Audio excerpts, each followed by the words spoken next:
Mapa de Escandinavia. Cuando miramos esta región hoy, la vemos como una dominada principalmente por el cristianismo. Pero si volviéramos unos 1000 años atrás, sería una historia muy diferente. Los vikingos, Thor, el Midsommar. Estas son cosas que llegaron a definir la cultura de Escandinavia en ese momento. Todo bajo el paraguas de la antigua religión nórdica, también conocida como paganismo nórdico. Entonces, ¿cómo una religión tan arraigada en la cultura de Escandinavia fue reemplazada por el cristianismo? Existen diversas razones para esto, pero primero debemos comprender un poco sobre lo que en realidad es el paganismo nórdico. Verás, al igual que en el cristianismo, hay muchas interpretaciones del paganismo nórdico, pero a un nivel aún mayor debido a que es una religión politeísta con la adoración de muchos dioses, sumado al hecho de que se difundió oralmente en lugar de a través de escritos. No había un dogma real, no había textos autoritativos, no había jerarquía clerical, ni siquiera una estructura organizativa. Y debido a esto, la religión podría variar bastante. Pero había algunas creencias fundamentales que todos compartían y que deberíamos cubrir. Por ejemplo, los dioses principales. Los tres más importantes universalmente son Odín, el dios principal, Freyr, el dios de la fertilidad y la paz, y por supuesto Thor, el más popular, dios del trueno y protector de la humanidad. Evidentemente, hay otros que quizá conozcan, como Loki, pero esa es la idea principal. Existe la idea general de que el universo estaba estructurado alrededor de Yggdrasil, el gran árbol del mundo que conectaba los 9 reinos de existencia, como Asgard, por ejemplo, hogar de los dioses. El Mjolnir, el icónico martillo de Thor, es el símbolo nórdico más famoso y representa más que solo un arma. Así como los cristianos usan colgantes de cruz para simbolizar su fe, los paganos nórdicos llevaban amuletos de Mjolnir para protegerse del caos y para significar devoción a los antiguos dioses, particularmente a Thor. Al igual que los sacerdotes cristianos usaban la cruz, el Mjolnir se utilizaba de la misma forma para bendecir matrimonios, recién nacidos y moribundos. En caso de hambruna o plaga, se ofrecía un sacrificio a Thor. Si había una guerra, se hacía un sacrificio a Odín. Si se iba a celebrar un matrimonio, se hacía un sacrificio a Freyr. Usualmente, el sacrificio era un animal, cuya carne se cocinaba y consumía durante un festín. Hubo escasos rituales estandarizados o sacerdotes. Una familia o un líder local podría celebrar su propio Blot, ya sea en privado o en nombre de su comunidad. El paganismo nórdico era principalmente la religión de un guerrero. Aquellos que murieron en batalla, junto con varios héroes y reyes germánicos legendarios, serían llevados a Valhalla, posiblemente el mejor destino en la vida después de la muerte al que uno podría ir, donde festejarían y lucharían en preparación para la gran batalla de Ragnarok. Esta gran guerra marcaría el fin del mundo y el inicio de uno nuevo. Esta batalla eterna y la vida en Valhalla era un reflejo de los ideales vikingos más grandes, porque qué mejor manera de existir que luchando, matando y festejando con tus antiguos enemigos, unidos en el empeño común de entrenar para la batalla final. Valhalla fue idealizado en la cultura vikinga, y dio a los escandinavos una creencia cultural generalizada de que no hay nada más glorioso que la muerte en batalla. De ahí el filo violento que tenían los vikingos sobre los soldados de su época. Considerando lo mencionado, ¿por qué el 99% de Escandinavia ha dejado atrás estas creencias? Estamos hablando de varios países, cada uno con su propia historia sobre el auge y caída de la religión. Entonces, obviamente varía, pero primero hablemos de lo que todos tenían en común. El Vate no fue tan difícil como parecía. Sería incorrecto decir que Escandinavia estaba predestinada a convertirse en cristiana, pero cuando los misioneros cristianos comenzaron a llegar a estos países, vinieron con muchas ventajas. Comprendían bien las creencias nativas. Alemania, en especial el norte, y partes de Gran Bretaña tenían un panteón de dioses muy similar, donde ya habían tenido éxito. El cristianismo en sí era, comparado al menos con la mitología norteña, un sistema de creencias mucho más elaborado. Poseía un sólido sistema ético y brindaba mayor consuelo espiritual a los que padecían. Como dije antes, dado que el paganismo nórdico tenía poco en términos de un sacerdocio, no necesariamente había un grupo en la sociedad con un interés particular en preservar la antigua religión, al menos no tanto interés como aquellos que eran misioneros cristianos queriendo reemplazarla. Pero también había otras razones ajenas a la religión en sí misma. Muchos reyes se convirtieron al cristianismo por motivos políticos, ya que les daba acceso a una religión prestigiosa relacionada con poderosos reinos e imperios, lo que les permitía solicitar apoyo político o financiero cuando lo necesitaban. Era algo lógico de hacer. Además, el cristianismo de la época tenía la doctrina del derecho divino de los reyes, que afirmaba que los monarcas obtenían su autoridad para gobernar directamente de Dios. no de autoridades terrenales como un parlamento o el pueblo.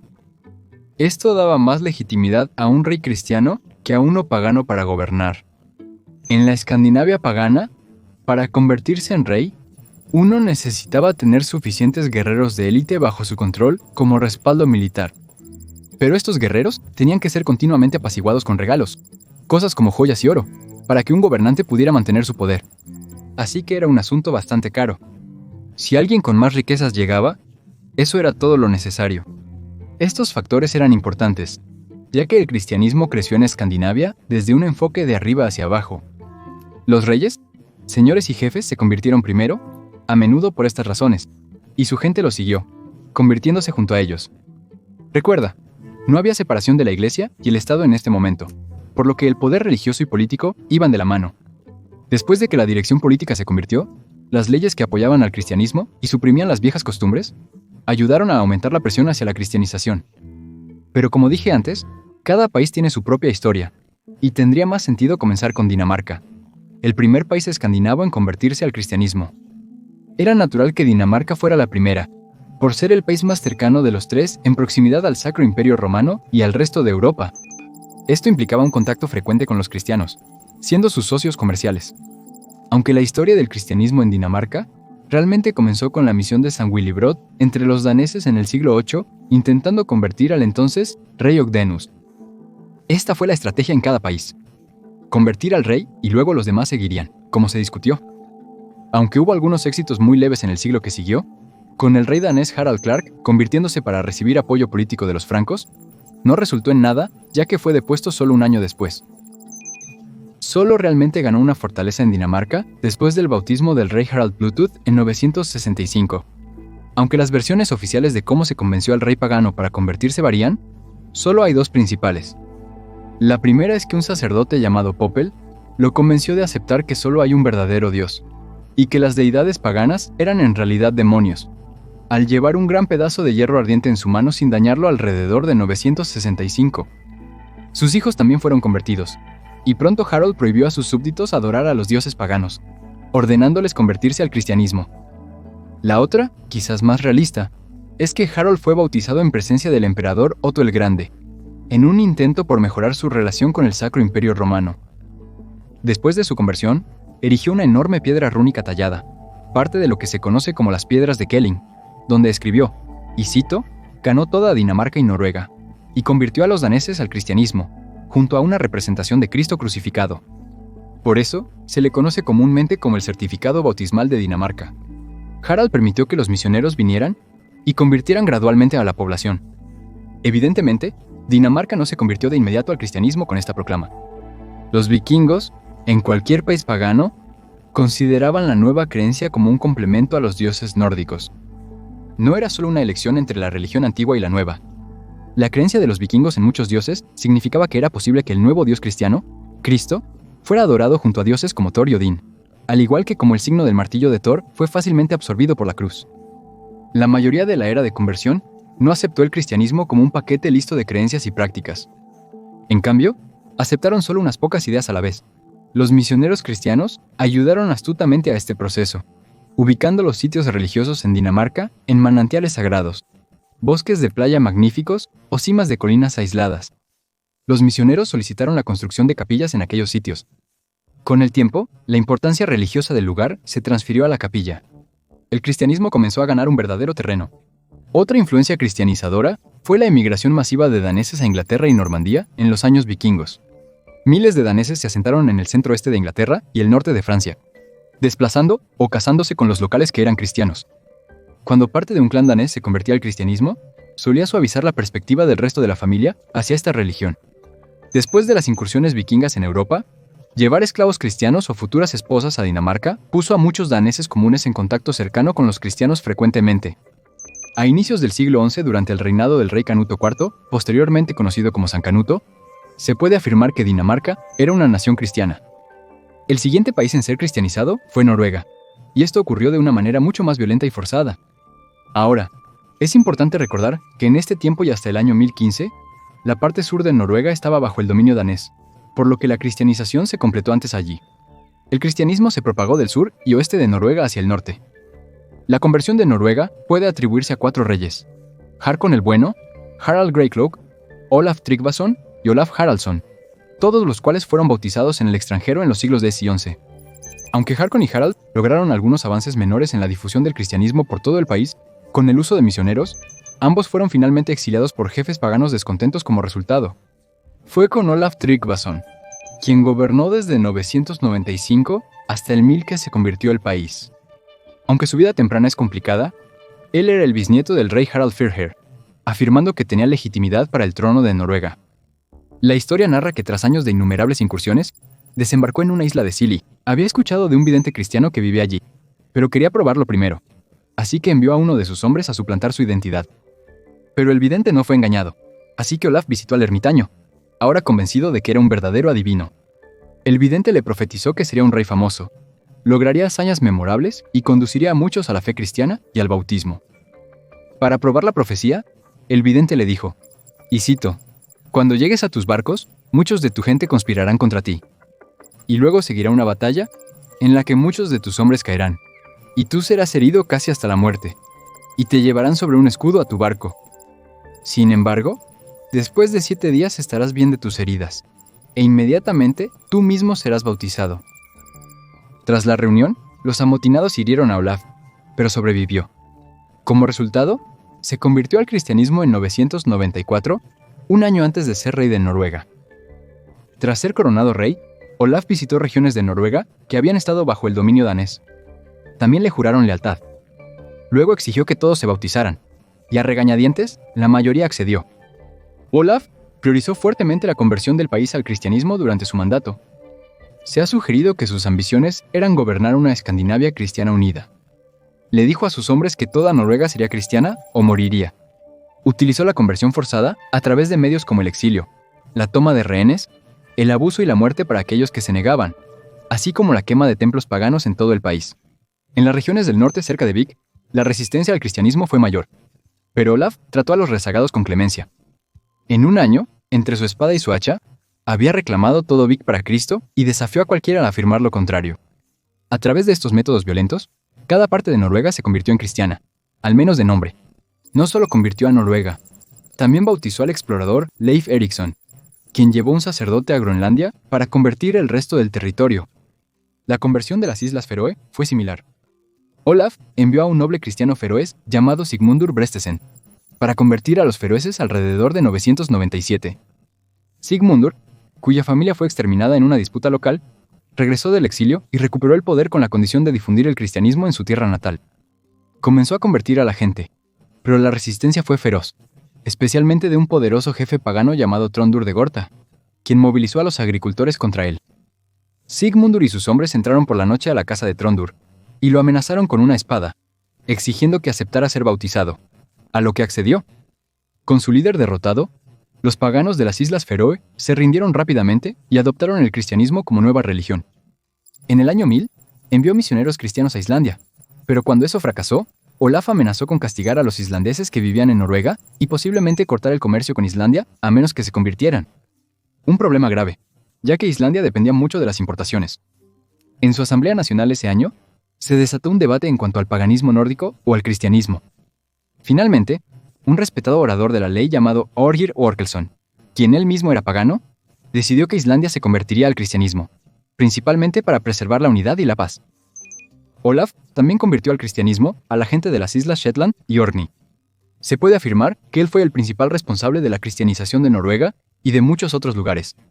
Pero tras su muerte en batalla, el siguiente rey, Svein Forkbeard, fue más tolerante con la religión, lo que provocó un resurgimiento discreto del paganismo. Solo fue el sucesor después de él, el rey Olaf Haraldsson, mejor conocido hoy como el santo patrón de Noruega, quien consolidó a Noruega como cristiana. Impuso el cristianismo de manera similar a cómo lo hizo el Olaf anterior, esta vez más a fondo, con leyes que prohibían las prácticas paganas, y nuevamente, violencia, pero en menor grado en este departamento. Inició la construcción de iglesias y monasterios en toda Noruega, e invitó a clérigos cristianos de Inglaterra y Alemania para servir en ellos. Esta estrategia no solo facilitó la difusión de las enseñanzas cristianas y construyó su infraestructura, sino que también integró a Noruega más estrechamente con la comunidad cristiana más amplia en Europa. Para cuando su reinado terminó en 1028, Noruega era completamente cristiana, Por último, está Suecia, el último bastión del paganismo nórdico en Escandinavia. Los primeros intentos conocidos de cristianizar Suecia fueron realizados por un misionero llamado Ansgar, quien ahora es conocido como el santo patrón de Escandinavia en 830, pero fue recibido con poco interés. El cristianismo primero ganó lentamente un punto de apoyo en Gotland, también conocido como West Gotland, a través de lazos comerciales con los reinos anglosajones cristianos en Inglaterra. Sin embargo, no fue hasta el siglo X cuando los misioneros ingleses comenzaron a hacer incursiones deliberadas allí a través de conversiones. En esa época, el sur de Suecia pertenecía a Dinamarca, por lo que el cristianismo rara vez se propagaba del suroeste al norte. Pero parte de lo que tardó tanto tiempo en convertirse Suecia fue que estaba dividida en provincias, cada una encabezada por un rey o jefe independiente. No fue hasta alrededor del año 1000 que Suecia tuvo su primer rey cristiano, después del bautismo de Olof Skotkonung en Gotland, por razones estratégicas obvias. En ese momento, no pudo progresar mucho en su difusión debido a la resistencia de los líderes y comunidades paganas, particularmente en Uppland, centro político y religioso de Suecia. Sin embargo, algo grande que hizo fue ser el primer rey sueco en acuñar monedas con imágenes cristianas y texto en latín, un importante movimiento político-religioso. Aunque su reinado inició la transición del paganismo nórdico, el camino por recorrer era largo. El siguiente punto de inflexión para el cristianismo ocurrió unas décadas más tarde en los 1080, marcando el incidente más violento entre los cristianos y paganos en Suecia.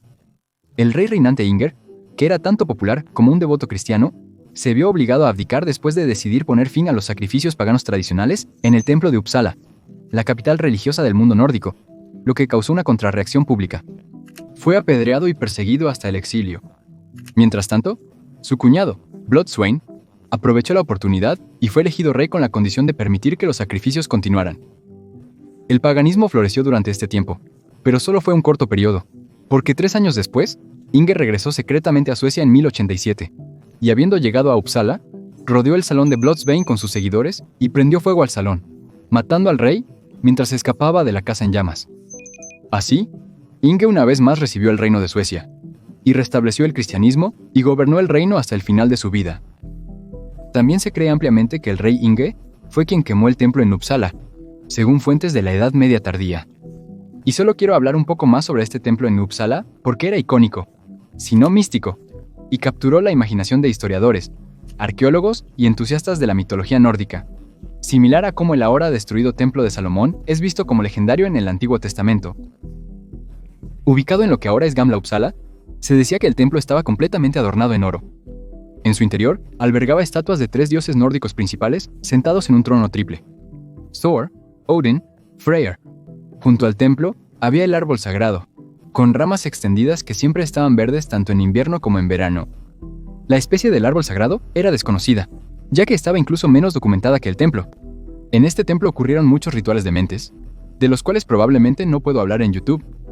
Desafortunadamente, no hay mucho más sobre cómo se convirtió Suecia, ya que la mayoría de las fuentes medievales que lo mencionan son contradictorias y poco fiables. Pero no fue antes del comienzo de los 1100 que se podía hablar de Suecia como un país cristiano. Incluso entonces, algunos años después, en 1123, el rey noruego Sigurd el Cruzado emprendió una cruzada conocida como la Expedición de Kalmar contra la provincia de Småland en la parte sureste del reino sueco. Porque tenían muy poco contacto con el cristianismo y permanecían abiertamente paganos en ese momento, logró obligar a los habitantes a someterse al cristianismo. Unas décadas más tarde, en los años 1150, el rey sueco Erik IX lanzó una cruzada como el primer intento de la Iglesia Católica y Suecia para convertir a los paganos finlandeses al cristianismo y conquistar el territorio. Sanomacy. Hay debates sobre si esta cruzada fue real o mítica, pero incluso si no lo fue, la segunda cruzada sueca un siglo después con el mismo objetivo, sin duda lo fue. A partir de entonces, su vecino nórdico Finlandia también fue completamente cristianizado. Probablemente Finlandia se expuso inicialmente al cristianismo a través del comercio, como Suecia.